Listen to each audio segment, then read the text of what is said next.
이번 시간에는 4대 보험 파트 중 4대 보험 계료 및 항목 설명에 대해서 알아보도록 하겠습니다. 우리가 원천징수 파트와 4대 보험 파트를 지금 강의하고 있는데요. 그 중에 이제 4대 보험에 대해서 얘기 드릴 건데, 4대 보험은 우리가 거래처에서 직장 가입자에 대한 4대 보험에 대해서 우리가 지금 거래처에 대한 4대 보험을 업무 처리를 하는 거죠. 직장 가입자. 원래 직장 가입자로 반대로 이제 지역 가입자라고 있죠. 이제 세대 단위로 부과되는 지역 가입자. 예를 들어서 뭐 개인 사업자의 직원이 없는 대표자. 뭐 이런 분들은 이제 직장 가입이 아니라 이제 그 지역 가입에 해당되시는 분들이죠. 그래서 우리가 직장 가입자에 대한 4대 보험을 이제 진행하고 알아볼 건데요. 우선 전반적인 개요를 알아보기 전에 4대 보험이 어떤 게 있고 어떤 구조로 흐르고 그리고 우리가 업무를 하면서 어떤 부분에 대해서 4대 보험 처리를 해야 되는지에 대해서 간략하게 설명을 드리겠습니다. 우선 우리가 4대 보험이라고 하는 것은 국민연금, 건강보험, 고용보험, 산재보험을 얘기하죠. 그래서 우리는 4대 보험이라고 합니다. 이 4대 보험에 대해서 이제 세무사 사무실에서의 거래처 관련돼서 업무 수행하는 게 뭐 대략적으로 몇 가지를 흐름을 얘기 드리자면 첫 번째 거래처를 수임을 하거나 아니면 사업장이 신설됐었을 때 기본적으로 사업장에 대해서 이제 취득 신고를 먼저 해야 되겠죠. 그 사업장에 대한 취득 신고. 그 사업장의 취득 신고를 함과 동시에 각각의 근로자들에 대해서 취득 신고를 해야 되겠죠. 이 취득 신고를 할 때 기본적으로 4대 보험 같은 경우는 뭐 소위 말해서 월급여 기준으로 일정 비율을 요율을 정해서 부과를 하게 되는데요. 그 기준이 되는 월급여를 처음에 취득했었을 때는 어떻게 산정하냐? 그 부분에 있어서는 처음 취득했었을 때는 실질적으로 급여를 월 얼마 받아갈 것이라고 예상할 수 있는 그 금액을 회사 자체 내에서 결정을 해서 신고를 하는 겁니다. 그렇게 신고를 한 부분에 대해서 국민연금이든 건강보험이든 고용산재보험이든 그 회사에서 신고한 기준으로 해서 보험료율을 부과를 해서 납부를 하게 되는 건데요. 그 납부한 부분이 이제 1년, 우리가 하는 영년 기준으로 봤었을 때 국민연금 같은 경우는 7월 부분, 다음 연도 7월 부분에 정산이 있는 부분은 아니고, 그러니까 과연도에 대해서 별도로 우리가 처음에 신고한 월급여에 대해서의 변동사항에 대해서 부과하거나 환급하는 부분이 있지는 않고 7월부터 새로 결정이라고 해서 국민연금이 새로 부과가 됩니다. 그런 과정이 있고요. 건강보험 같은 경우에는 기본적으로 정산이 있습니다. 국민연금이야 실질적으로 추후에 우리가 지금 납부한 거에 대해서 혜택을 받겠죠. 연금이라는 소득으로 인해서. 그래서 연금을 수령을 받음으로써 혜택을 받지만 건강보험은 그때그때 혜택을 받는 거죠. 그래서 사실 소멸성이죠. 소멸성. 그렇기 때문에 정확히 떼어야 되는 부분이 있기 때문에 별도의 정산이 있습니다. 처음 취득했었을 때 예상 월급여를 신고하고 다음 연도에 4월 달에 그 부분을 정산을 하고 정산된 그 월 기준 금액을 통해서 4월부터 다음 연도 3월까지 그 기준 급여를 기준으로 해서 보험료를 적용하여서 이제 매월 부과가 되는 겁니다. 고용산재보험도 정산 개념이 포함되는 부분입니다. 고용산재보험도 건강보험과 마찬가지로 다음 연도 4월 달에 정산이 돼서 부과가 되는 구조로 흐르고 있습니다. 그래서 처음 취득할 때는 월급여, 우리가 예상하는 월급여대로 진행을 하고 다음 연도 4월이나 7월에 결정이나 정산을 통해서 새로운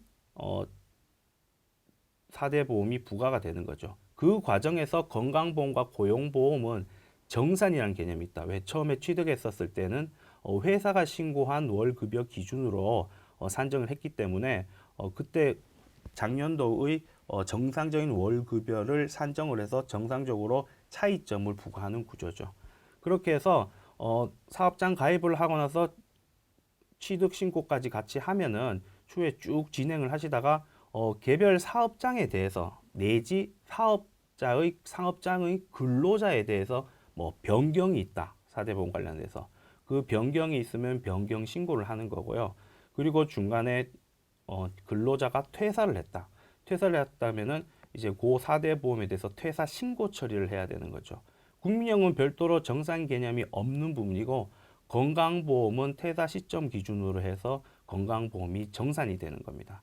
고용산재 같은 경우는 정산이 그때 되는 건 아니고요. 항상 고용산재는 고정되어 있습니다. 4월달, 다음 연도 4월달에 고정되어 있으니까 건강보험과 고용산재보험은 정산을 하지만 정산 퇴사자의 정산 시기는 다르다. 이런 부분도 확인을 하셔야 될 겁니다. 일반적으로 우리가 국민연금과 건강보험 같은 경우에는 고지 금액을 급여 대장에 반영을 하죠. 그런데 고용보험 같은 경우에는 실무적으로는 고지 금액에 대해서 급여 대장을 산정하지 않죠. 대개 그때 당시에 실급여 기준으로 해서 근로자에 대해서의 고용보험을 적용해서 산정을 하죠. 그 이유가 뭐냐면은 그 이유는 좀 전에 말씀드린 것처럼 건강보험 같은 경우는 고용보험과 마찬가지로 건강보험 같은 경우는 정산이 있기 때문에 그 정산 시기가 퇴사 시점에 계속 정산이 돼요. 각각의 근로자에 대해서 계속 정산이 돼요. 그런데 고용보험 같은 경우는 좀 전에 얘기 드린 것처럼 정산이 배분되지 않고 고정되게 4월달, 내년 4월달에 정산되게 돼 있어요. 그러니까 퇴사 시점에서 고용보험을 정산할 수가 없죠. 뭐 우리가 회사에서 임의로 정산을 해줄 수는 있겠지만 실질적으로 우리가 근로내 보숙종액 신고나 이런 부분을 할 때 시점인 내년 4월 달이 돼야지 정산 금액이 근로복지공단 고용보험에 대해서 그 내용이 나오게 되죠. 그렇기 때문에 퇴사 시점에서의 정산을 할 수 없기 때문에 실무적으로는 뭐 일반적으로 실급여 기준으로 해서 급여 대장을 작성하는 게 고용보험이다. 이 부분도 잘 보시면 될 것 같고요.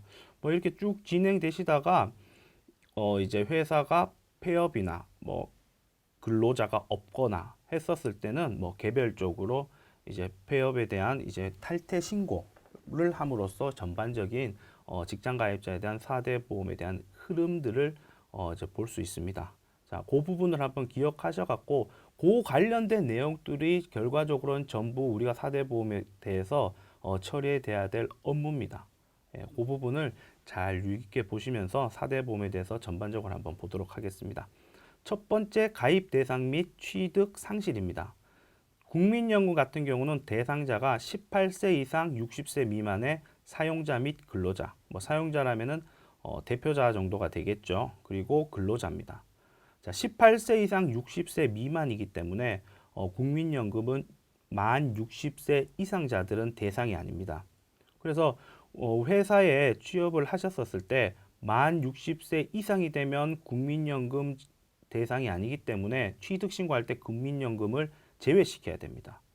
또한 60세 이전에 취업을 하셔서 국민연금 대상이 되더라도 만 60세가 넘어가면 그때부터 별도로의 국민연금은 부과하지 않습니다. 그때 우리가 퇴사 신고를 해야 탈퇴 신고를 해야 되냐 국민연금 그렇진 않습니다. 저절로 국민연금관리공단에서 만 60세가 넘는 근로자한테 국민연금을 부과하지 않게 저절로 산정이 되는 부분이 있으니까 그 부분도 유의하시면 될 것 같습니다. 두 번째 건강보험입니다. 건강보험은 기본적으로 모든 근로자 및 사용자한테 사용자가 대상자가 되고요. 고용보험, 산재보험 또한 모든 근로자가 대상입니다. 근데 건강보험과 고용보험의 차이점이 이 사용자 부분이죠. 그죠? 대표자 같은 경우는 사용자에 해당되기 때문에 고용산재보험은 적용이 되지 않습니다. 근로자 하더라도 대표자의 특수관계자, 뭐 아내 배우자나 뭐 자제분들 이런 분들도 고용산재 부분에 대상이 안 되는 부분은 확인을 하시면 될 것 같습니다. 다음으로 취득 부분입니다. 대상 근로자에 대한 사용자에 대한 취득 부분입니다. 자국 취득일은 입사일을 기준으로 취득을 하는 거죠. 그 부분은 4대 보험 다 동일합니다. 신고 기한입니다. 취득을 했었을 때 국민연금 같은 경우는 입사일에 속하는 달에 다음 달 15일까지입니다. 다음 달 15일. 고용산재보험도 국민연금과 동일하게 근로자의 취득신고에 있어서는 다음 달 15일까지 이 부분을 확인하시면 될 것 같고요. 건강보험은 별도로 입사일부터 14일 이내입니다. 추후에 추가적으로도 쭉 이제 기한 부분에 대해서 얘기가 나오지만 소위 이렇게 생각하시면 될 것 같아요. 건강보험은 바로바로 정산하기 때문에 신고 기한이 좀 급한 면이 있습니다. 대개 14일이죠. 기준으로. 달의 마지막 다음 달 14일이 아니고 입사일 퇴사부터 14일입니다.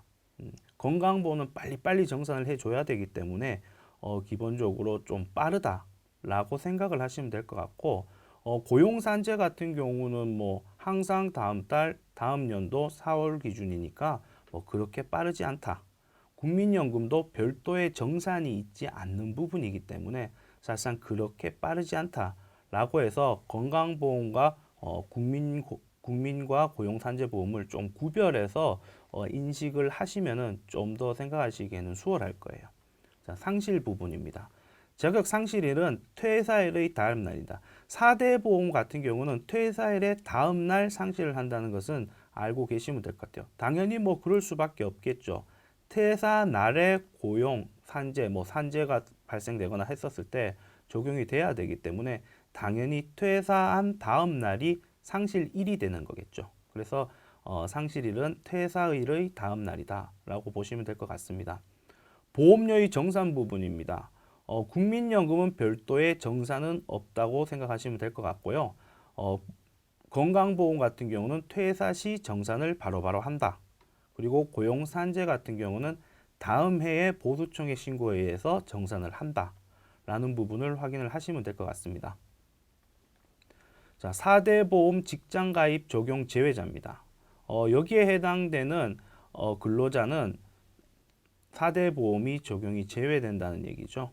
자, 먼저 연령에 대해서 한번 보도록 하겠습니다. 국민연금은 만 18세 미만, 만 60세 이상에 해당되면 18세 미만이거나 60세 이상에 해당된다면 적용 제외자가 됩니다. 건강보험은 별도의 제한이 있지 않습니다. 고용보험 같은 경우 이 부분도 한번 확인하시고 주의 깊게 보셔야 되는데요. 만 65세 이후 신규로 취업한 자에 대해서는 근로자가 부담하는 실업급여 부분은 발생되지 않죠. 당연히 사업주가 부담하는 실업급여 부분에 있어서도 발생되지 않고요. 고용보험 같은 경우는 고용보험 요율이 실업급여 관련된 요율이 따로 있고 고용안정 직능개발 사업과 관련된 요율이 별도로 있기 때문에 이 중에서 근로자들이 부담하는 것은 실업급여 부분의 요율만 부담을 하는 거거든요. 그래서 실업 부분에 있어서는 만 65세 이후 신규로 취업한 자는 별도로 부과를 하지 않기 때문에 적용 제외자입니다. 꼭 신규 취업입니다. 예를 들어서 우리가 뭐 64세에 우리 회사에 취업을 했는데 몇 년 후에 65세 이상이 됐다. 요 부분들에 해당되는 부분들은 적용 제외자들이 아닙니다. 계속 쭉 근무하고 있기 때문에 그 부분을 확인을 하시면 될 것 같고요. 산재보험은 별도의 연령 제한은 있지 않습니다. 자, 단시간 근로자입니다. 단시간 근로자는 소정 근로시간이 60시간 또는 한 주에 15시간 미만인 자를 단시간 근로자라고 합니다. 단시간 밑에는 단기간이죠. 일용직 부분을 얘기하는데 그래 단시간 근로자의 경우에는 국민연금은 제외입니다. 건강보험도 마찬가지로 제외입니다. 그런데 고용보험 같은 경우도 기본적으로 제외지만 생업 목적으로 3개월 이상 근로를 제공한 경우에는 단시간 근로자라고 하더라도 적용 제외자에 해당되진 않습니다. 산재보험 같은 경우에는 단시간 근로자여도 적용이 되고 있습니다. 고용보험 같은 경우 추후에도 얘기 드리겠지만 실질적으로 60시간 또는 한 주에 15시간 미만인 근로자를 단시간 근로자 중에서도 고용보험은 초단시간 근로자라고 얘기를 합니다. 이 초단시간 근로자라고 얘기하는 부분이거든요. 고용보험 같은 경우는 우리가 기준으로 해서 주 근로시간이 소정 근로시간이 40시간이면은 정상적인 상용 근로자로 보고 40시간 미만이면은 기본적으로 단시간 근로자로 봅니다. 그 중에 60시간 월 소정 근로시간이 60시간이거나 주 소정 근로시간이 15시간 미만인 자를 초단시간 근로자라고 얘기하고 있습니다. 그러니까 추후에 고용보험 관련된 부분을 볼 때 단시간 근로자와 초단시간 근로자의 구분도 필요하니까 이 부분도 주의 깊게 보시면 될 것 같습니다.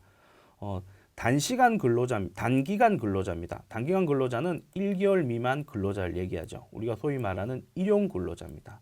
우리가 세법에서는 3개월 미만 근로자를 일용 근로자라고 얘기하지만은 4대 보험에서는 1개월 미만 근로자를 일용 근로자라고 하고 있다. 그 근로자를 단기간 근로자라고 얘기를 한다라는 부분을 아시면 될 것 같습니다. 단기간 근로자에 해당되면은 국민연금과 건강보험은 적용 제외입니다. 그리고 고용산재보험은 적용된다. 이 부분을 유념있게 보시면 될 것 같습니다. 다음은 보험료율입니다. 보험료율은 근로자 부담이 있고 사업주 부담이 각각 있습니다. 대개 국민연금이나 건강보험 같은 경우는 반반 부담을 하는 거죠. 그런데 고용보험 같은 경우나 산재보험, 특히 산재보험은 근로자가 부담하는 부분은 없습니다. 사업 종류에 따라서 사업주가 부담만 하게 되는 겁니다. 고용보험 같은 경우는 아까 전에 말씀드린 것처럼 실업급여 부분이 있고 고용안정직능개발 사업이라는 부분인데 나눠집니다. 실업급여 부분에 있어서는 각각 반반 부담을 합니다. 그런데 고용안정직능개발 사업 관련돼서는 사업주가 전액 부담을 한다는 부분, 이 부분을 유념있게 보시면 될 것 같고요. 국민연금은 9%입니다. 근로자 반, 사업주 반. 그리고 하한액이 있습니다. 월 급여가 31만 원이 하한액입니다. 그리고 상한액이 있습니다. 월 급여가 486만 원이 상한액입니다. 밑에 건강보험보다 상한액이 훨씬 적죠. 그 이유는 국민연금이 실질적으로 다른 타 연금보다 효과적이다. 그렇기 때문에 월급여가 많은 사람한테까지 혜택을 많이 주기는 어렵기 때문에 이렇게 상한액을 좀 낮게 책정한 걸로 보여집니다. 그리고 건강보험입니다. 건강보험은 건강보험이 있고 장기요양보험이 있습니다. 건강보험은 2019년도에 6.46% 각각 반반 근로자와 사업주가 부담을 하고 하한 월급여가 27만 원 정도 된다는 부분 확인을 하시면 될 것 같고요. 상한은 9,850만 원 정도 부분이 상한이다. 이런 부분을 확인을 하시면 될 것 같습니다. 장기요양보험은 건강보험료의 8.51%다. 이 부분을 각각 부담을 하는 부분이겠죠. 이렇게 보험료율을 확인하시면 될 것 같습니다. 자, 추가적으로 실업급여 같은 경우는 2019년 10월에 인상이 됐죠. 기존에는 1.3%였습니다. 그래서 반반 부담을 했겠죠. 그런데 2019년 10월부터는 1.6%로 0.3% 인상이 됐다. 그래서 우리가 10월 달 급여 대장, 귀속분이겠죠. 10월 귀속분에 대한 급여 대장을 산정할 때는 이 1.6% 기준으로 해서 급여 대장을 산정을 해야 된다라는 부분도 확인을 하시면 될 것 같습니다. 자, 계속 근로자 결정 및 정산 시기입니다. 좀 전에 얘기 드린 것처럼 각각의 정산과 결정 부분이 있다는 거, 그 부분에 대한 내용입니다. 자, 국민연금, 건강보험, 고용산재보험에 각각의 서식이 있고 신고를 각각 별도로 하게 되어 있습니다. 국민연금은 소득총액 신고서라는 부분으로 해서 결정 부분을 하는 부분이고 건강보험은 보수총액 통보서, 고용산재보험은 보수총액 신고서라고 합니다. 각각의 좀 이름이 좀 더 다르죠. 그리고 통칭해서 보수총액 신고서라고 얘기해도 되겠지만 정확한 명칭은 각각 이런 부분이라는 거 확인을 하시면 될 것 같고요. 제출 기간을 좀 유념 있게 보셔야 됩니다. 자, 제출 기간은 다음해 5월 31일까지 제출을 하게 돼 있습니다. 근로소득 지급명세서를 국세청에 제출한 경우에는 별도의 신고 의무는 없습니다. 그러니까 우리가 법인이라고 생각된다면은 근로자나 대표자 부분에 있어서도 지급명세서를 정상적으로 3월 10일까지 제출하기 때문에 별도의 국민연금에 대해서 소득총액 신고서를 제출하지 않아도 됩니다. 저절로 국세청 자료를 파악해서 확인을 하고 7월에 결정을 하죠. 그런데 개인사업장의 대표자는 5월 31일까지 제출을 합니다. 개인사업자의 대표자는 5월 31일까지 별도로 소득총액 신고서를 제출한다. 그리고 성실신고 확인 대상자, 개인 사업장의 대표자지만 성실신고 확인 대상자는 6월 30일까지 소득총액 신고서를 별도로 한다. 이 부분을 생각을 하셔갖고 개인 거래처가 있었을 때 대표자 부분을 정상적으로 국민연금을 반영할 수 있게 소득총액 신고서를 정상적으로 해야 되겠죠. 자, 국민연금 같은 경우는 보험료 변경 시점은 7월입니다. 7월부터 다음 연도 6월까지 반영이 된다는 부분을 확인을 하시면 될 것 같고요. 건강보험입니다. 건강보험은 제출 기한이 다음해 3월 10일까지 제출하게 되어 있습니다. 개인 사업장의 대표자는 5월 31일까지 제출하게 되어 있고 6월에 보험료가 변경됩니다. 성실신고 대상자에 해당되면 6월 30일까지 제출해 있고 7월입니다. 보시면 아시겠지만 국민연금 같은 경우는 보험료 정산 시점이 개인 사업자의 대표자이나 아니면은 뭐 근로자에 해당되나 정산 시점이 똑같이 7월 달입니다. 얘네들은 정산이 없기 때문에 뭐 그렇게 이해를 하시면 돼요. 결정만 하는 부분이기 때문에 7월로 고정되어 있다. 그런데 건강보험 같은 경우는 기본적인 일반 근로자, 법인의 대표자 포함해서 근로자는 4월에 정산을 합니다. 그러나 개인 사업자에 해당되면은 5월 달에 정산을 5월 달까지 보충 통보서를 신고를 하고 6월 달에 보험료가 변경됩니다. 그러니까 5월 달에 신고를 하고 바로 6월이 되죠. 확인 대상자는 6월 달에 하고 바로 7월이 되죠. 얘네들은 좀 급하다. 바로바로 정산해주고 정리를 해야 되는 부분이기 때문에 급하다. 이렇게 생각을 하시면 돼요. 그래서 개인 사업자의 대표자들은 5월 말일 6월 30일까지 해서 6월 달, 7월 달에 건강보험료가 변경된다라는 부분. 그럼 총 3가지 정도로 변경 시점이 있다는 부분을 유념해서 보시면 될 것 같습니다. 고용산재보험은 다음해 3월 15일까지 보수총액 신고서를 제출합니다. 제출하고 4월 달에 다음 연도 4월 달에 그 정산을 하는 부분이고 정산 부분과 그 앞으로의 기준 금액을 설정을 하게 되어 있습니다. 그래서 고용산재보험은 딱 1년에 한 번 한다. 중간에 퇴사를 하든 안 하든 간에 딱 한 번 한다라는 부분을 재차 설명을 드린 겁니다.